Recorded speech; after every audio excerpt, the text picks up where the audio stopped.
Good day to you all. Today we're going to be discussing Aphrodite and purity. Um, Now, the first thing to understand is that this country was founded by Puritans. They are at our country's root. Why that's significant to bring up is because Puritans thought of sex as being a necessary sin. So this, I think, if you think about it historically, would lead to an overreaction by future generations. So by overreaction, I mean, think about it like your parents telling you not to do something over and over again, and by rebelling, you don't just you don't like achieve like some kind of a balance. It's more of a seesaw. It's like, okay, the Puritans are holding this, and future generations they're going to go a bit overboard in their overreaction. But you want to kind of find a balance there. So Puritans thought of sex to be a necessary sin, and that leads to an overreaction in the opposite way, which basically is pornography. Thus, our cultural view is tainted. Our cultural view of sex is tainted. And I think to a degree, it has infected Christianity, at least in America. But the problem is bigger, if not much bigger, than sex, because our degenerate view of sex is merely a symptom of a greater problem. That problem is our relationship to the created world, or the physical created world, including our own bodies. So we saw this time and time again first semester, okay, with heresy after heresy. Excuse me. And before, or in case any of you happen to run into someone who thinks that the church actually has a negative view of sex or sexuality in general, it's helpful to remember that all of these views that involved a negative view of sex were called heresies. In other words, if you hold it, you're a heretic. So if you happen to think sex is bad or the body is bad, you're a heretic. So the church clearly does not promote a negative view of sex. I'm going to say a little bit more about that later, but for now, just continue on.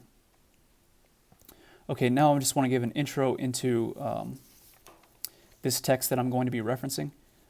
It's written by James Hillman, who is an archetypal psychology, or he founded archetypal psychology. It's kind of like an offshoot of Carl Jung's thought. And the book is called Thought of the Heart and Soul of the World. It's really good. It's pretty short too. So I highly recommend it, or at least in maybe a few years, once your palate gets a little bit more developed with reading, you'll probably get a lot more out of it in a few years. But yeah, here are some of the main points from it. For the Greeks, Aphrodite was the soul of the cosmos. So she produces the perceptible world. Her beauty refers to the luster of each particular event, its clarity, particular brightness, and that particular things appear at all, and in the form in which they appear. She gives the archetypal background to the philosophy of eachness and the capacity of the heart to find intimacy with each particular event. Without her, the world of particulars, that's like, by particulars, we're talking about just individual things. The world of particulars becomes atomic particles or statistical data. In other words, without Aphrodite, this would be, or we would just experience a dull uniformity with things. And keep in mind, this is a psychological analysis of Aphrodite. So that means it's not actually talking about Aphrodite literally existing as a goddess, but the ancient Greeks, their belief in her kind of expresses or even mirrors their own understandings of things. Excuse me, their understanding of how the world works, I guess. So, to put it a little differently, this is a direct quote from Hillman. It says, "All things as they display their innate nature present Aphrodite's goldenness. They shine forth as such and are aesthetic. So without Aphrodite, uniqueness is taken away." Now, probably going to be touching on this a little bit later, but I think it's worth touching on now, at least briefly. When we're talking about okay, I'll put it a little differently. Talking about appearances. Okay, so currently we have more of a superficial understanding of appearances, but for the Greeks that was not the case. Appearances are much more full-bodied than we understand them now. Appearance was not limited to a superficial glance at something, but it was like that things show themselves as they are. So by saying that Aphrodite's beauty refers to the luster of each particular event, or its clarity and brightness, or that she provides the background for being unique and the capacity of the heart to find intimacy with each particular event, is to say that it's a full-bodied appearance. Say that these appearances have depth. Okay, now,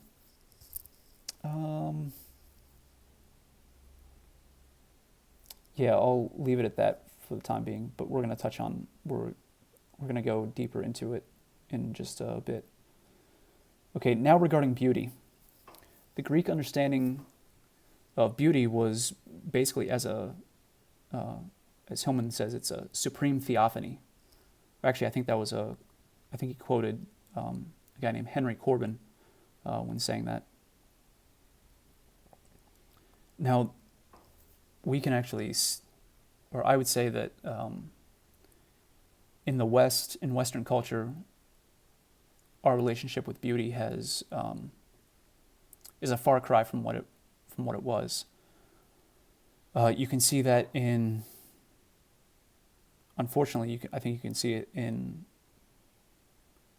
the Roman Catholic Church in comparison to Byzantine Catholic Church or Eastern Orthodox churches. Just in the architecture and in the liturgies themselves, I think it's pretty apparent that for the most part, we've kind of lost a relationship with beauty. You know how we all get distracted during Mass, or at least I hope I'm not the only one who gets distracted during Mass. But anyway, if you're going to a Byzantine church or a Greek Orthodox church, chances are your distractions, as long as you're not like looking around to see who else is there, but just looking around at the church, there's so much amazing art and icons present that it's almost like your distractions will lead you further into prayer. And I think to a degree we can't really say that too much with Roman Catholic churches. But maybe I don't want to go that far in saying it. It's more, the relationship to beauty is more evident in Eastern churches. So just put it that way. Okay, and now he quotes Plotinus, He was I think he's a Neoplatonist philosopher, either the first century BC or AD. I can't remember which. I know I've read some of his stuff, but it was a long time ago. So he says, we possess beauty when we are true to our own being, and we're ugly. This is more of a paraphrase. We're ugly when going over to another order. Again, that's a pretty far cry from our understanding of beauty and ugliness. Next, beauty is, we're not really talking about beautifying or adornments or decorations. In other words, we're not going to be able to find it in museums or on surface level stuff. Next, beauty is the manifest anima mundi, and that means soul. Anima mundi, it's M-U-N-D-I, and hopefully you all know how to spell anima. So that translates the soul of the world, or the world's soul, however you want to put it. I don't know. So again, this is talking about things that have depth to them. Okay, we're not talking about surface level stuff. Maybe I think a good analogy would be, I think it's a great analogy actually, but it's one that I don't think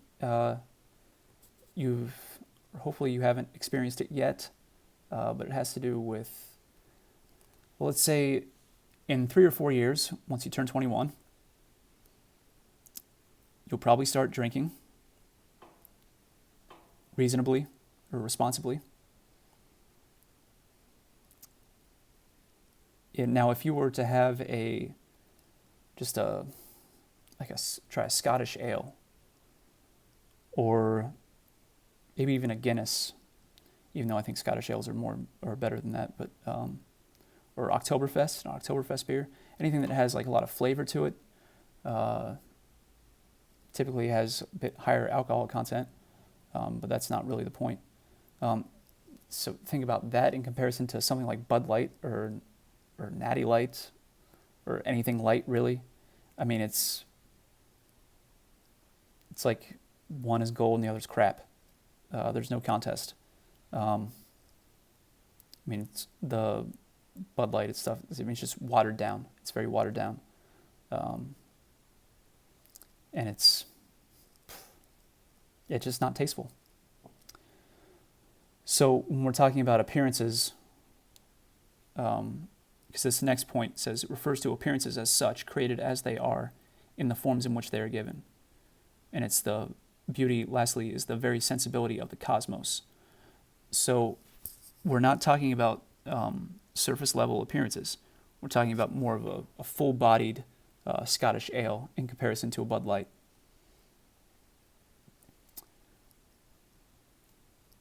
I better not get in trouble for that analogy. It's a good one. It's a really good one. Anyway. Now regarding the cosmos. The word cosmos, C-O-S-M-O-S. Originally it referred to the right placing of the multiple things of the world. In other words, their ordered arrangement. It did not mean a collective, general, abstract whole. It did not mean universe. The Romans are responsible for translating it as such, but this ordered arrangement implied aesthetic qualities. So things appealing to sight, like becomingly, decently, I think that says duly. And it was also used, especially of women, in respect to their embellishments. And that's where you get the word cosmetics from. It shares the same root with cosmos. All right. Now, both beauty and cosmos, we can see that these terms have lost much of the life and meaning that they once had. Say that they're basically shells of what they were. Beauty has become superficial, and cosmos has become something we can only conceive of abstractly.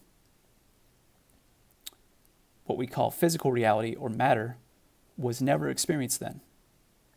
Such a separation or split between the physical and spiritual had not happened, but now they are divorced from each other. So to further explain that, I think you can see it in Scripture, actually. Like the Jews at that time, they, like, if you were born with some kind of deformity, or like if you were blind or deaf, or if something terrible happened to you, it was seen as, like, a common question would be, what did you do? Or what did your parents do or ancestors do? Like, what sin had they committed that caused this deformity? Now I think we have probably I'd say a healthier understanding of those things, but at the same time, we've completely separated it from spirituality. I'm not so sure that's the best thing, but more on that in a second. So with this separation of, or a split between the physical and the spiritual, now we can see that Aphrodite is now seen as a porn star. Hillman, the direct quote from Hillman is that she's become, quote, an amoral whore of sensuality, end quote. It's on page 55, even though I'm sure none of you have the book. But yeah, so actually Wendell brings this up as well in the excerpts which we covered, that when there's that separation or division, when things are isolated from each other, whatever's isolated becomes ground for exploitation. So if you take away the depth of the senses or the sensual, and I'm using that term literally, so I'm not referring to simply like lust or sexuality, but literally, when you separate kind of the more spiritual or a dimension of depth from sensuality or the senses, well, that leads to surface level stuff becoming a ground for exploitation. And so that's why he's saying that, that's why he's saying that Aphrodite is now seen as a porn star. And one of the last points is that the church, as we've gone over, still sees marriage and the sexual act as sacramental. Now remember what sacramental means, or one of the definitions of sacrament is a visible sign of invisible grace. Okay, so in other words, something that has depth to it. Something that's visible but has depth that is invisible to it. Okay, so the church still sees marriage and the sexual act as sacramental, as profoundly meaningful, and provides guidance for us to treat it as such. The church does not have a negative view of sex. In fact, I would say that we're some of the only ones, or the church is one of the only ones that does not negate anything from sex. And by the way, this last part about the church is definitely not from Hillman. I'm almost positive he's not Catholic. He might be Christian, but that's kind of ambiguous. And if he is, it's not really clear from his writings. So what I mean by this idea of the church not having a negative view of sex, and the church does not propose that we negate anything from sex, it means you're taking away something from the sexual act. So the use of contraceptives would be negating something from sex. Sex outside of marriage would be negating something from sex. So the reason, or one reason, why the church is opposed to non-marital or premarital sex or contraceptive sex is because it doesn't do it justice. You're taking something away from sex, and you're not allowing it to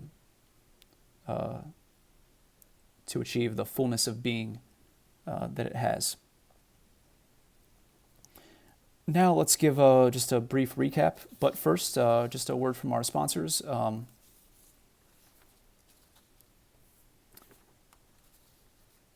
Patches Proctology. If you go there for your first visit, if you enter the promo code Sour Patch Kids, you get half off. So once again, that promo code for Patches Proctology is Sour Patch Kids. Okay, now on to the summary. One thing to stress here is the importance of beauty in our relationship to the created world and in our relationship to God. Because things are far too superficial now. We need more of a full-bodied beauty. This directly relates to Laudato Si and caring for our common home. Like when we really start to appreciate the beauty of the created world, I think we're going to take a lot better care of it. We're not going to be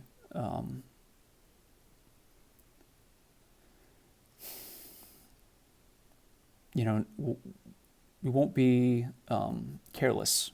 We'll be more mindful by appropriating or developing a greater relationship with beauty and more appreciation for it. And also, I think it's very clear based on this. Well, actually, it's clear to me. It may not be. It's possible that what I've said is not exactly clear to you. Because I probably left stuff out. So that's why I'm going to encourage you to, or that's why I'm going to assign you to read it's a pretty brief article, something I wrote a while ago. I don't know when it was, maybe a year or two ago. I don't know. But it's about a lot of similar things. So some of it you'll find just as a recap, but since I'm a better writer than I am speaker, it's probably a much more reliable thing. So with that, I will close this out, and tomorrow I'll post some homework for you and some reading, and have a lovely day.